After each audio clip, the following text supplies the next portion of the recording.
Paz do Senhor, queridos, que Deus te abençoe em nome do Senhor Jesus. Seja bem-vindo aqui ao canal No Alvo. E eu já desafio você nesse momento, se você aí gosta do Pastor Cláudio, tem assistido as pregações, deixa seu like, compartilha, comenta e se inscreve no canal. Isso ajuda muito o canal a levar a palavra a ainda mais pessoas. E mais um desafio para você é comentar aí embaixo o que já tem mudado na sua vida a partir do momento que você começou a assistir as pregações do Pastor Cláudio. Isso é importante porque muitas outras pessoas também vão ser tocadas pelo teu testemunho. Vamos agora para o vídeo, então não se esquece, compartilha, comenta, se inscreve.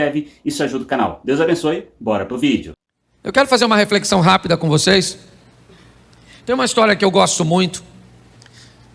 E ela diz que no bairro dos Estados Unidos, o indivíduo mudou para uma grande chácara. E ao lado da casa dele, o homem tinha uma grande propriedade. Ele viu aquele quintal vazio. E ele gostava muito de plantas.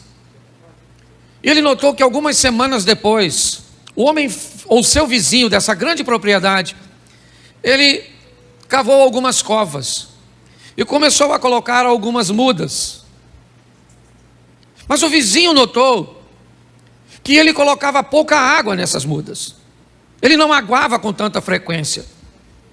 E o vizinho, então, começou a ficar preocupado com a integridade daquelas plantas e a possibilidade delas morrerem. Ele aguava, mas não com a frequência que o seu vizinho esperava e que olhava da sacada. Por muitas vezes ele viu as folhas daquelas mudas murchando e sempre o vizinho colocava pouca água. Um tempo depois, essas mudas se estabeleceram. Não era aquilo que o vizinho esperava olhando para a casa de seu próximo. Mas algo muito mais esquisito começou a aparecer. Volta e meia, aquele homem aparecia no quintal, com um chumaço de jornal bem grosso, e fazia questão de passar por todas as mudas, sempre dando algumas pancadinhas nas mudas. O homem nunca tinha visto aquilo, e era algo que soava para ele muito estranho. Durante um bom tempo, ele viu seu vizinho dando pancadas naquelas pequenas mudas, que ainda não estavam tão encorpadas. Um ano depois, a empresa deste homem o transferiu para uma cidade bem ao norte dos Estados Unidos. E depois de 20 anos, ele volta à sua cidade e tem a curiosidade de ver a casa onde morava. Aquela semana, um furacão havia passado por lá e alguns estragos tinham acontecido. E ao entrar na rua de sua antiga casa, ele reparou que a maioria das árvores estavam tombadas, estavam caídas. Mas quando ele, da calçada, olhou para sua antiga casa, ele viu ao fundo a casa de seu vizinho. Árvores sadias, grandes e fortes estavam lá, e o vento do furacão sequer havia derrubado uma. Ele então foi ao vizinho para cumprimentá-lo, e durante esse cumprimento ele falou com o vizinho, e lembrou de quão estranho era o comportamento dele, no que diz respeito àquelas árvores. E finalmente, ele perguntou por que ele aguava tão pouco, e o vizinho disse para ele, porque eu tinha o intuito de que as minhas árvores não tivessem água com facilidade, para que elas pudessem aprofundar suas raízes e tirarem a água do mais fundo possível. Mas eu também estranhei porque você batia nelas, e ele disse, porque eu sabia que a nossa região, volta e meia, é visitada por furacões. E desde cedo, eu ensinei as minhas árvores a lidar com as intempéries, com as dificuldades. E por isso, nenhuma delas caíram. Hoje, mais uma vez, eu quero fazer com a igreja, e acho muito propício, uma reflexão sobre uma palavra que Deus me deu há mais de 10 anos atrás, cujo tema é aprendendo com as tempestades. Todas as vezes que as tempestades se levantam, elas não têm a autorização e nem o poder suficiente para destruir a nossa vida. Tempestades que vêm na direção daqueles que servem a Deus, elas seguem junto com o cumprimento da palavra de Deus, que todas as coisas cooperam para o bem daqueles que amam a Deus. Todas as vezes que você se depara com uma adversidade, normalmente ela tende a retirar de ti a algo que você sequer imaginaria que tinha. Forças que você jamais imaginou que foi capaz de acessar. Davi jamais imaginou que seria capaz de vencer um oponente tão grande até o aparecimento de Golias. Quem é Golias? Golias é um homem grande, externo, que revela um homem grande, interno, no menino.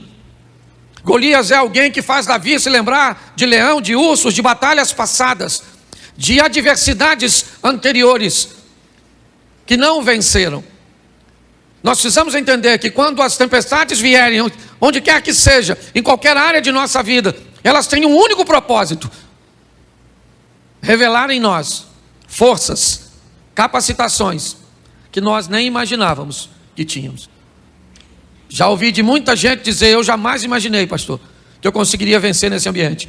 Eu jamais imaginei que eu teria habilidade para resolver isso. Pastor, eu tenho certeza de que se eu tivesse sozinho, eu teria perdido. Mas eu não perdi porque Deus foi comigo.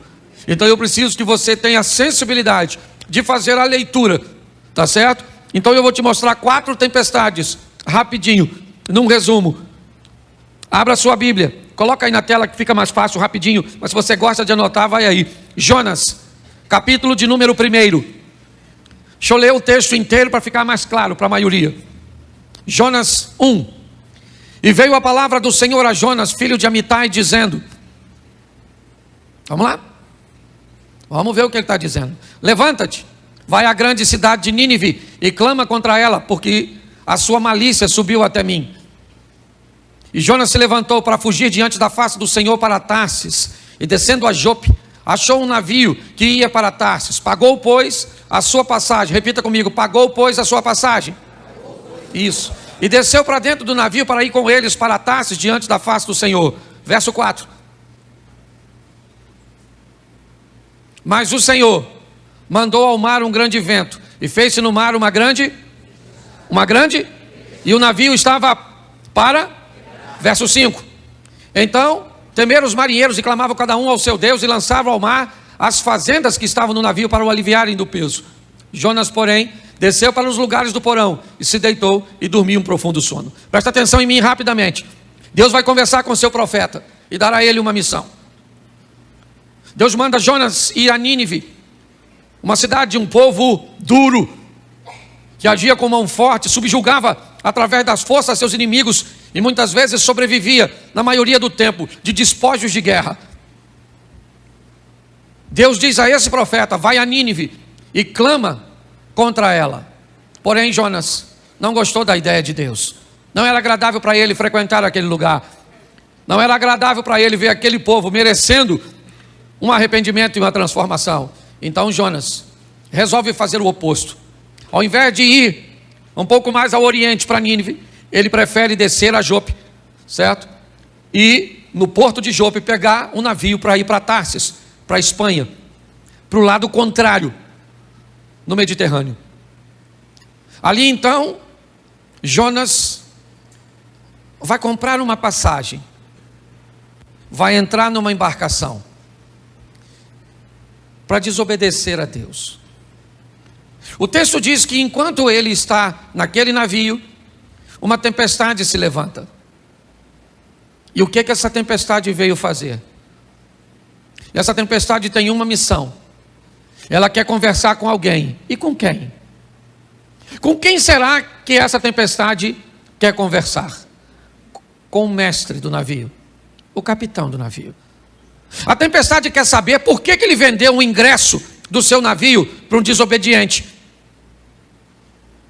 A tempestade quer saber por que é que ele deixou aquele cara entrar na sua vida, no seu ministério, na sua família, nos seus negócios. Porque tem tempestade que vem na minha e na sua direção com uma única função: denúncia. Dizer para mim e para você que esse tipo de gente, esse tipo de comportamento, esse tipo de negócios, esse tipo de alianças não podem fazer parte de nossa história. Essa é a mensagem que a tempestade vem. Ela começa a chacoalhar o navio. Todo mundo tem medo. E quem é que está trazendo aquela tempestade? Um desobediente? Se tem uma coisa que precisamos ter o máximo de sensibilidade para identificar, é quando Deus está tratando alguém. Quando alguém estiver sofrendo, por favor, antes de se meter no sofrimento dos outros, descubra que tem alguém que ama mais essa pessoa do que você. E esse alguém é Deus. Antes de ajudar alguém, pergunte a Deus se é para você fazê-lo. Porque quando você se mete na vida de alguém que Deus quer tratar defendendo a pessoa, você vira o capitão do navio. Ah, o cara quer me desobedecer? Quer, vou entrar no capitão. Deus falou, eu vou afundar. O capitão desobedeceu a Deus, sim ou não? Sim ou não? Não, ele nem profeta é, nem sabe de nada. Mas vendeu o ingresso do barquinho dele para o Jonas entrar. Eu não sei se você reparou, mas preste atenção nesse texto.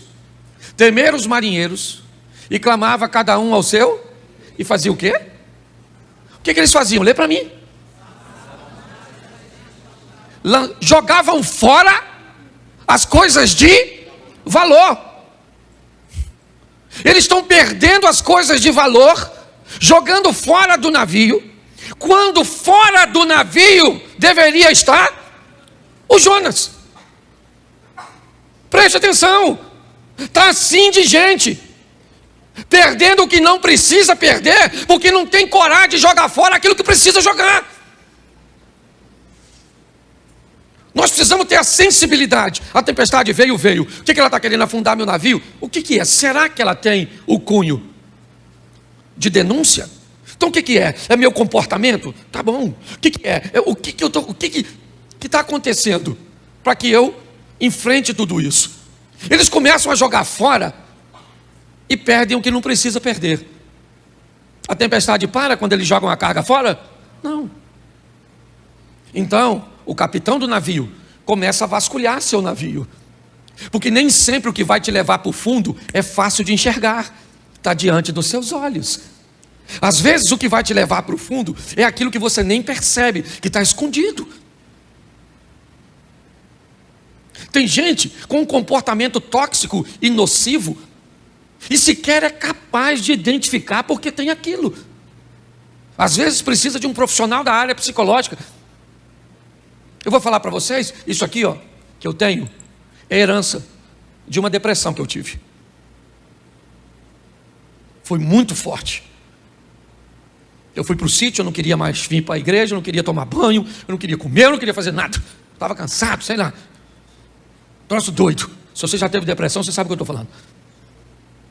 Só que eu não sabia por que motivo. Aí minha esposa ligou para uma amiga, doutora Ilma. Doutora Ilma foi lá no sítio, ela e seu esposo, veio lá de Vitória, foi lá. Sentou e falou comigo, Cláudio, conversa comigo tudo. Fala da sua vida. Eu falei, o que é que minha vida tem a ver com essa depressão? Está querendo é fofoca. E eu comecei a narrar minha vida para ela. Meu pai casou tantas vezes, me dava para uma família aqui, que me jogava para outra lá, que eu ia para outra lá, e que eu ia para outra lá, e que eu ia para outra cá. E aí, agora eu era pastor de igreja, e aí, moral da história, ela descobriu que todas as vezes que alguém ia embora da igreja por qualquer motivo, eu sentia a dor da rejeição dos lares que me mandavam embora. Agora você pensa só, se eu não ia morrer com uma igreja que todo dia sai gente, chega gente, sai gente, chega gente, sai gente. Eu não sentia dor nenhuma porque quem chegava. Só sentia dor porque quem ia. Quando eu identifiquei o miserável do Jonas, aliás, nem fui eu, fui ela. Quando ela falou, Cláudio, você não... Aí o que você faz? Eu falei, o quê? Eu tenho prazer de construir. Ela falou, o que você sente depois que constrói? Vontade nenhuma de entrar no lugar onde eu construí. Olha que loucura.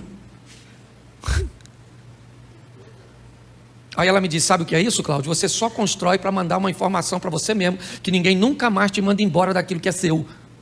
Mas é só você terminar de construir que você não quer entrar e você vai construir outra coisa. Menino, pensa numa cura instantânea. Eu falei, é isso? Ah, então tá bom. Me deu algumas ferramentazinhas e eu fiquei bom. Porque se você não sabe o que te leva para o fundo, às vezes é aquela mágoa, aquele ressentimento, aquela decepção. Lá em 1945, assim que a guerra acabou, e você guarda isso dentro de você. Você conhece alguém assim? Porque tem gente que parece cemitério de coisa ruim.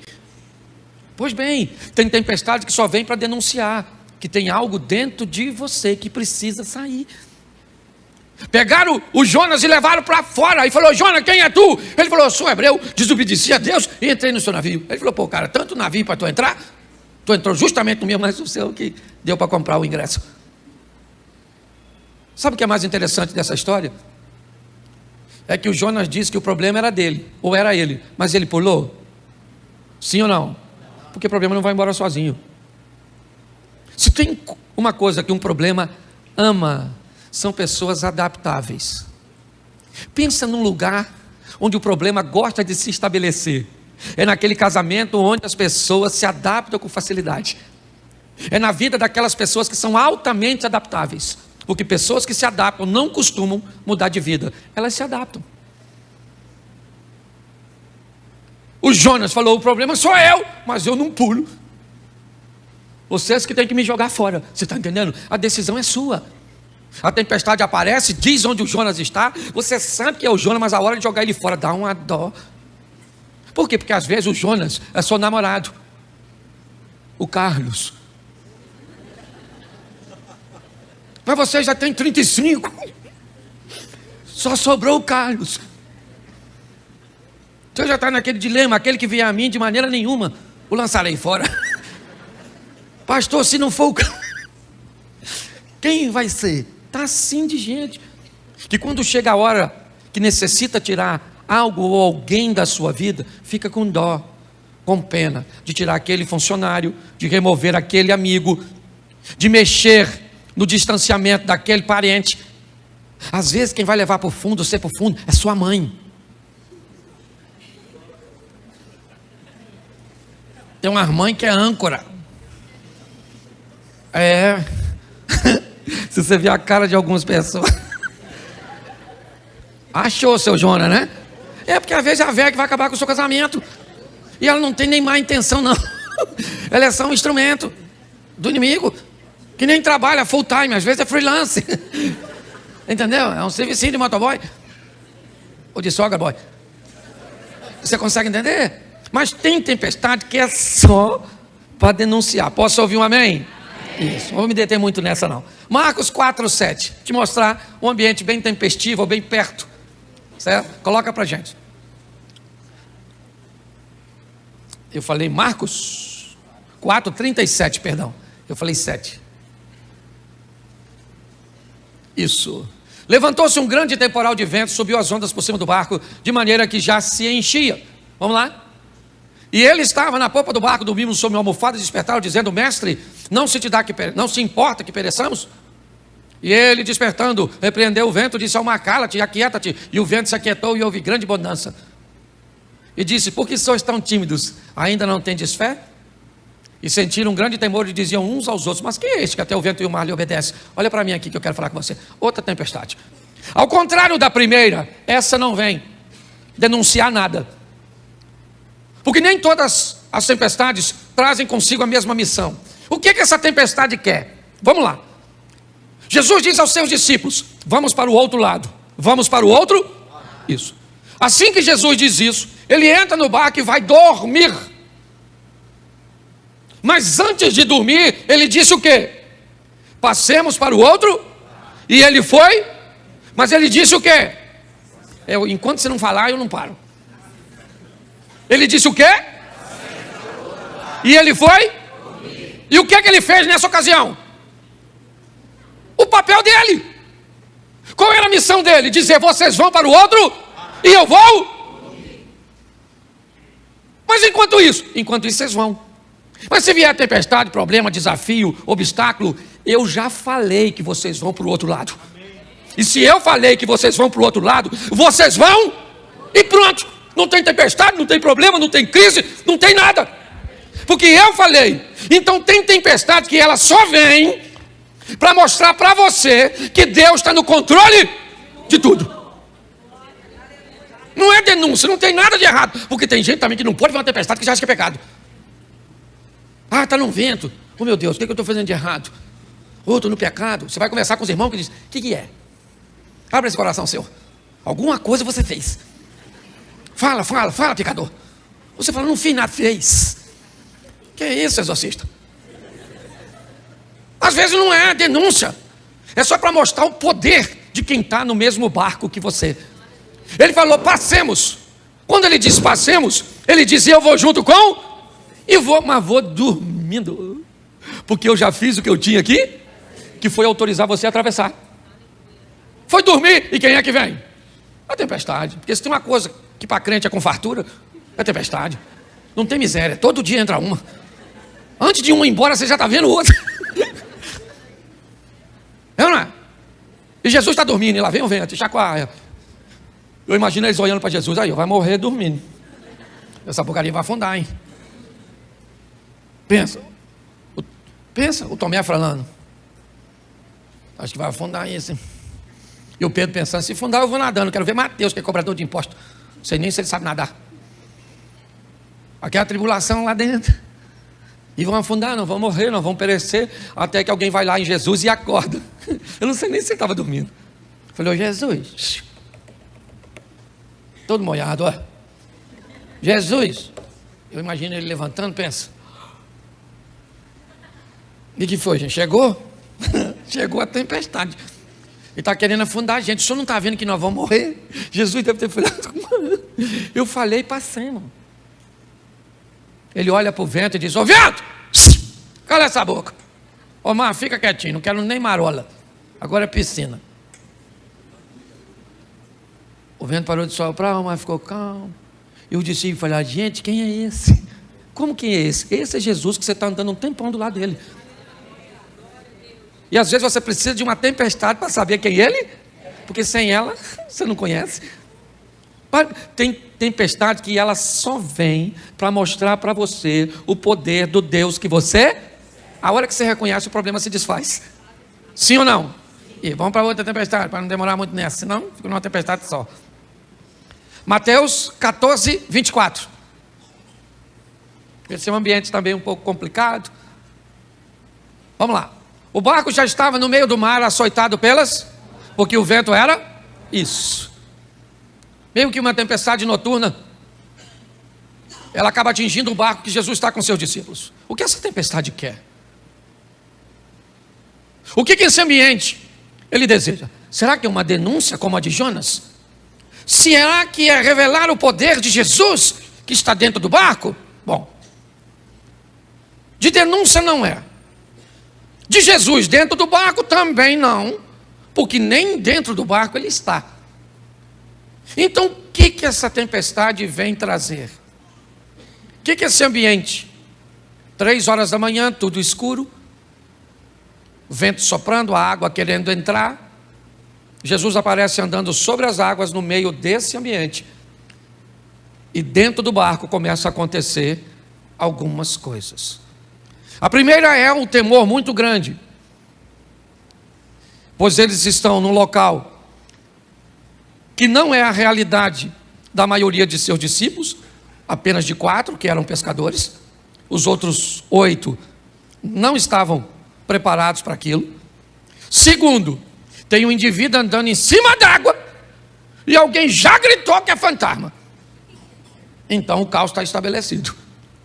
Mas o que isso vem trazer? A iniciativa de alguém que está dentro do barco. Tem tempestade que acontece num grupo, mas que só vai dar a lição para uma pessoa só. Tem tempestade que vem numa família com o propósito de criar um novo estilo de vida para apenas uma pessoa. No meio daqueles 12 discípulos, se levanta Pedro e diz: eu gostaria de ir andando até onde o Senhor está. Tem alguma coisa de errado. Mas presta atenção, porque a palavra de oferta vai fazer muito significado para você agora. Qual era o local mais seguro nessa ocasião? Qual era? O barco. Se você estivesse lá, onde você ficaria? Essa é a questão. Nós queremos viver o incrível, o sensacional, o extraordinário, provar, vencer, romper. Onde? Dentro do barco. A vida está esperando você fazer para ela e por ela o que você nunca fez, para que ela possa te devolver o que nunca te deu. Quando Pedro diz, eu quero ir aí fora, Jesus era para dizer, não. Não tem nada aqui, Pedro. O que você quer vir fazer aqui onde eu estou? Se eu estou indo para aí. Mas Jesus disse para Pedro: vem. Vem, Pedro. Viva seu milagre e dê uma lição em todos os outros que não têm coragem de sair do barco. Tem tempestade que só vem para mostrar para você que você é capaz de viver, e mostrar para quem está perto de você que se tivesse coragem de agir, viveria a mesma coisa. Por isso que a Bíblia diz que nós somos sal e luz, porque o nosso estilo de vida precisa inspirar outras pessoas. Tem tempestade que só vem para isso. Qual é a finalidade dessa tempestade? Criar em Pedro um posicionamento, uma postura. Pedro sai do barco, vai andar com Jesus sobre as águas. E quando ele volta para o barco, quem está dentro do barco diz o quê? Vamos lá. Bota o 25. Vamos embora? 26. Vamos lá. 27. Vamos embora? É porque eu não sei qual é, vamos embora. Isso aí, vamos embora, a gente vai chegar lá. Vai embora. Já está no último? Tem o 32? 33. Então aproximaram-se os que estavam no barco e adoraram, dizendo... Qual é a diferença entre esses caras e Pedro? É que Pedro descobriu que Jesus era o Filho de Deus, enquanto ele estava fora do barco. Vamos imaginar um culto desse, depois dessa passagem? Vamos supor agora que eu chamasse os discípulos de Jesus, subam aqui os 12, e todos viriam aqui em cima, e eu desse o microfone para eles, e eles dissessem para todos vocês como testemunho: gente, esta semana nós vimos 2 homens andando sobre... Pedro poderia dizer: presta o microfone aí, só para ficar claro, gente, um dos 2 era eu, e o outro era Jesus. Tudo ficou.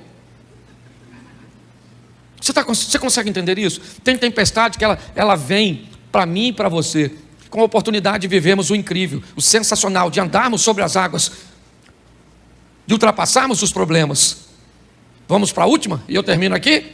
Vamos embora. Atos dos Apóstolos, a pior das tempestades, capítulo de número 27, verso 18.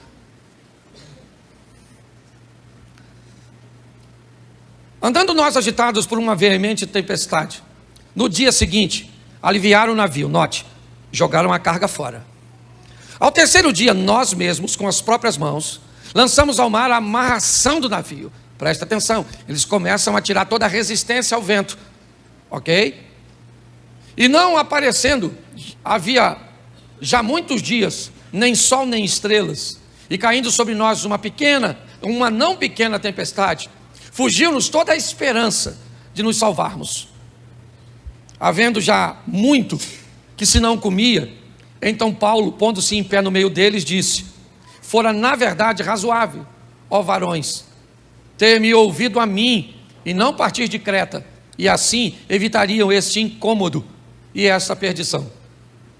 Mas agora vos admoesto que tenhais bom ânimo, porque não se perderá uma vida de nenhum de nós, mas somente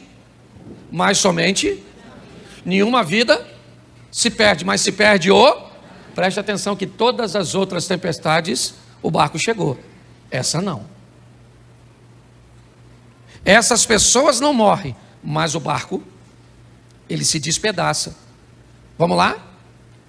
Porque esta mesma noite, o anjo de Deus, de quem sou e a quem sirvo, esteve comigo, dizendo: Paulo, não temas, importa que sejas apresentado a César, e eis que Deus te deu todos quantos navegam contigo.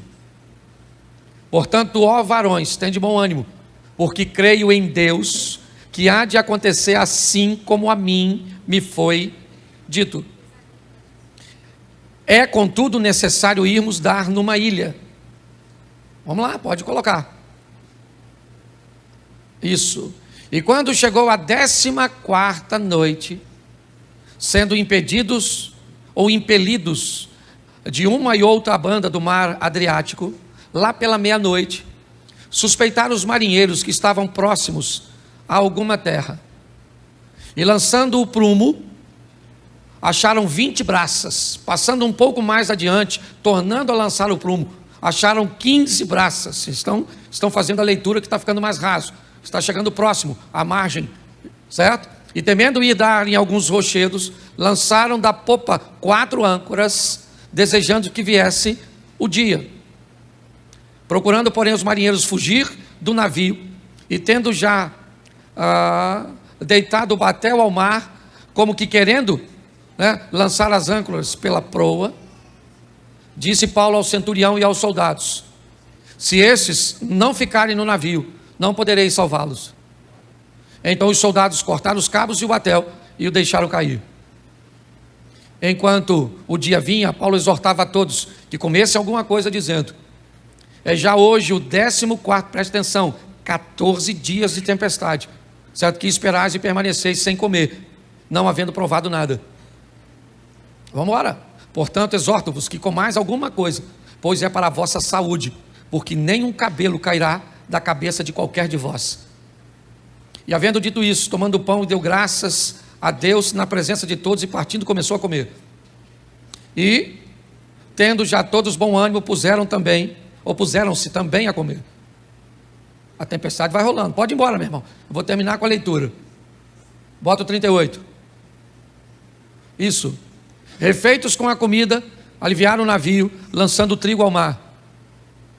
E sendo já dia, não reconheceram a terra, certo? Enxergaram, porém, uma enseada que tinha uma praia, e consultaram sobre o que deveriam encalhar nela o navio. Levantando as âncoras, deixaram ir ao mar, largando também as amarras do leme, e alçando a vela maior ao vento, dirigiam-se para a praia. Dando, porém, num lugar de 2 mares, eles encalharam ali o navio, e fixa a proa ficou imóvel, mas a popa abria-se com a força das ondas. Então, a ideia dos soldados foi que matassem todos os presos, para que nenhum fugisse, escapando a nado. Vamos embora. Mas o centurião, querendo salvar a Paulo, lhes estorvou, dizendo, estorvou esse intento, e mandou que os que pudessem nadar se lançassem primeiro ao mar, e que se salvassem em terra, e os demais em tábuas, e outros em coisas do navio. Assim aconteceu, que todos chegaram à terra a salvo. Preste atenção em mim. Eu não sei quanto tempo você enfrenta a sua tempestade, mas eu tenho uma notícia ruim para te dar e uma boa. Primeiro, não dá para escapar ileso de todas as tempestades. Eu não sou nenhum tolo, e já vi tempestades acabar com o casamento. O homem consegue sobreviver ao divórcio, a mulher também, e refazer sua vida, mas aquele casamento destruiu. Eu já vi doenças serem capazes de matar o corpo, mas não ter força o suficiente para matar a alma. Eu já vi negligência de pais que fez com que seus filhos afundassem em drogas, em comportamentos incorretos. Mas eu não sei se você reparou o que Paulo disse a esses indivíduos no meio da tempestade. Eu avisei a vocês que não era para ter saído. Eu falei com vocês que essa viagem não ia terminar bem. Eu avisei. Me parece que o que Deus está dizendo é o seguinte: eu estou sempre buscando uma maneira de alertar vocês. Mas está aí, beleza, todos, tábuas, coisas do navio, tudo aquilo que flutuava, se tornou um ambiente onde eles pudessem se apegar. É verdade, mas o navio afundou. O navio não chegou. Infelizmente, tem tempestades, irmãos, que vai afundar seu casamento. E sabe por que vai? Porque você não escutou as orientações. Vai falir sua empresa. Vai matar seu corpo. Vai. Porque você recebeu avisos que era para cuidar da sua saúde, que era para você fazer seus exames, que era para você tomar seu remédio, que era para você mudar a sua postura com a sua esposa, era para você mudar a sua postura com seus filhos. Mas infelizmente a mensagem não foi ouvida. E o que aconteceu? o navio afundou. Eu acho que vale a pena levarmos hoje o exemplo dessas tempestades. O que ela pode fazer? Às vezes é só uma denúncia. Pegue, tire da sua vida e a tempestade passa. Às vezes é para mostrar: eu estou dentro do navio e eu disse que você vai passar, e você vai passar porque eu disse. Às vezes eu estou fora do navio e quero causar dentro do barco, certo? Dentro de você, um movimento para que você consiga ir lá fora e andar sobre as circunstâncias. E aqui vale um alerta. Por muitas vezes eu já vi meu casamento encalhado aqui e as ondas batendo, querendo despedaçá-lo. Eu já vi. Eu tenho 31 anos de casado. Você pensa que a pauta divórcio nunca circulou no meu casamento? Já. Mas atento aos sinais. Graças a Deus, sempre deu tempo de tomar uma providência. Vamos sair daqui hoje entendendo que as tempestades vêm e elas não têm o propósito de nos afundar, apenas de nos ensinar. Você pode fechar seus olhos? Pai, em nome de Jesus, não é a primeira tempestade que enfrentamos, não é a última que iremos enfrentar. Sabemos que cada uma delas traz consigo uma mensagem. Sabemos que quanto mais rápido formos capazes de identificar a mensagem, mais rápido ela vai passar. Que nenhuma dessas tempestades cheguem ao limite de afundar a nossa embarcação. Continue conosco, Senhor, pois a tua misericórdia fez com que em todas essas tempestades, seja a de Jonas, seja a de Marcos capítulo 4, a de Mateus capítulo 14, ou a de Atos dos Apóstolos. Por isso continua conosco, Senhor, nos dando forças para vencermos as nossas tempestades, ou as tempestades que vêm sobre nossa vida. Continue conosco, Senhor, que vem aí a próxima tempestade, e que mais uma vez nós consigamos vencê-la e aprender com ela. Leva-nos aos nossos lares, guardado por tuas mãos poderosas, para vivermos a melhor semana de nossas vidas. Que seja uma semana de boas notícias, que seja uma semana de bons negócios, que seja uma semana de vitória. Te damos graças por tudo, em o nome de Jesus. Você pode dizer amém? Amém. Que Deus te abençoe.